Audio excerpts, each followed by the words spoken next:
I've got a lot of thanks to give out here. First and foremost to my perfect wife. Don't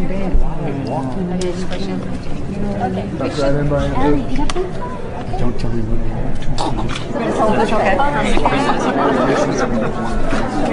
Can I go with just alone? Very good. We met before. It's hard to forget those eyes. Oh, wait, no, come on. Okay. Come on, I still hold the right Bible? over here. There we go. You can put it away if you want. Is that what you said to my mom?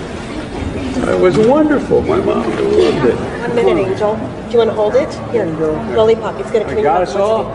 Just look at the camera, and we're going to have lollipop. It's going to go in your mouth right after, like right after. Keep going. You're going to stand right next to me. There you go. And then we're going to have... There you go. Got it? Okay. And the people in the back, you can spread out a little bit.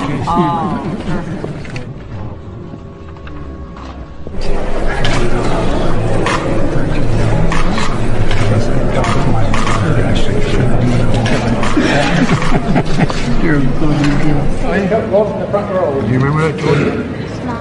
No, not smile. No date till you're 30. Hey, Angel, how old are you?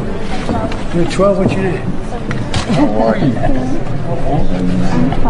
The problem is, you know, you guys, you got a hard time. All right, sister. I like kids better than people. Yeah. Okay. Grandpa's one of those guys. That's nice of you to say. No, I'm not saying. He knows it. Do you know what my dad used to say? Granddaughters have one important job. And by the way, you know, I sit on the stand, and it get hot. I got hairy legs that turn turn blonde in the sun. And the kids used to come up and reach in the pool and rub my leg down so it was straight, and then watch the hair come back up again. They'd look at it. So I learned about roaches. I learned about kids jumping on my lap. And I've loved kids jumping on my lap. I got hairy legs that turn turn blonde in the sun. And the kids used to come up and reach in the pool and rub my leg down so it was straight, and then watch the hair come back up again. They'd look at it. So I learned about roaches. I learned about kids jumping on my lap. And I've loved kids jumping on my lap. What? I have some questions. What do roaches have to do with any of this? Why are we talking about leg hair? What kind of a parent would let their kid play with Joe Biden's nasty leg hair? What kind of a parent would let their kids play with any man's leg hair? You love kids jumping on your lap? What? No. And by the way, you know, I got hairy legs that turn turn blonde in the sun. And the kids used to come up and reach in the pool and rub my leg down so it was straight, and then watch the hair come back up again. They'd look at it. So I learned about roaches. I learned about kids jumping on my lap.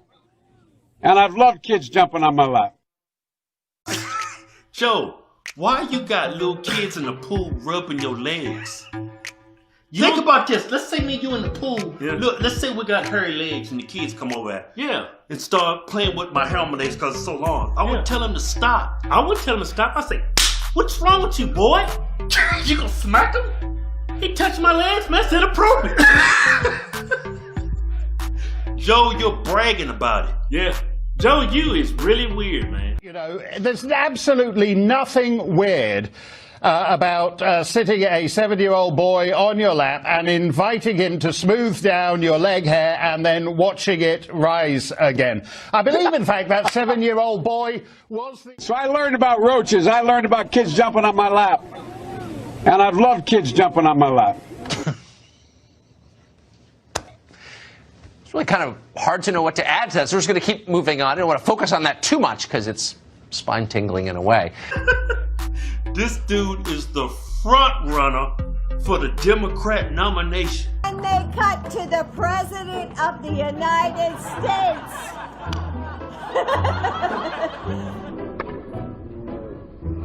This is the most consequent, not because I'm running, because who I'm running against. This is the most consequential election in a long, long, long time. And the character of the country, in my view, is literally on the ballot. What kind of country we're going to be? 4 more years of George is going to find ourselves in a position where, if Trump gets elected, we're going to be in a different world. Doesn't it look like she's almost grinding her teeth? Like she wants to jump in? Didn't you notice that, Mr. Producer? Like, oh my God, he screwed this up. George, and then he tries to recover with his Trump. It's not funny. This goes on and on and on. And look what the media have done. They've made this sort of a regular event. It's something to be dismissed and ignored. He does it again when he brags about the kind of organization he has for this campaign. Let's take a look at this. It's really bizarre. Go. We're in a situation where we have put together, and you guys did it for our administration, the President Obama's administration before this.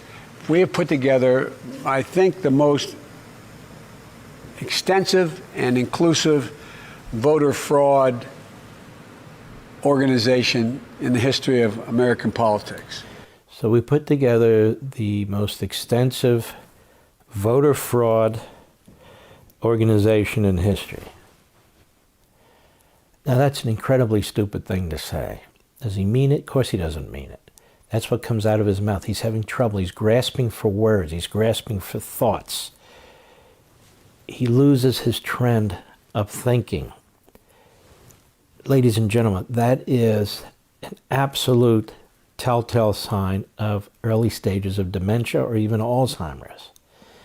He's losing his place. And so it's not like he's making gaffes because he's a silly person. He's making gaffes because he's an ill person. I don't make fun of the fact that he's an ill person. I don't make fun of the fact that he has some form of dementia. I am furious with his wife, I am furious with his family, and I'm furious with the Democrat Party and the media who cover this up. They know damn well what kind of candidate he is, that he's incapable of serving as president. And for the radical left within the Democrat Party and the media, one and the same, truly, one and the same, they view him as a plaything. They're going to defend him, they're going to protect him, they want to install him, and then they want to remove him. Kamala Harris, the 25th Amendment, it's all lined up because he's not going to be capable of being president of the United States. He's barely capable of being a candidate. That's why he's in the basement. That's why he gets angry when you ask him about Hunter Biden. Another telltale sign. As a 47-year politician, he should be very polished about answering a question like that and blowing it off, but he's not.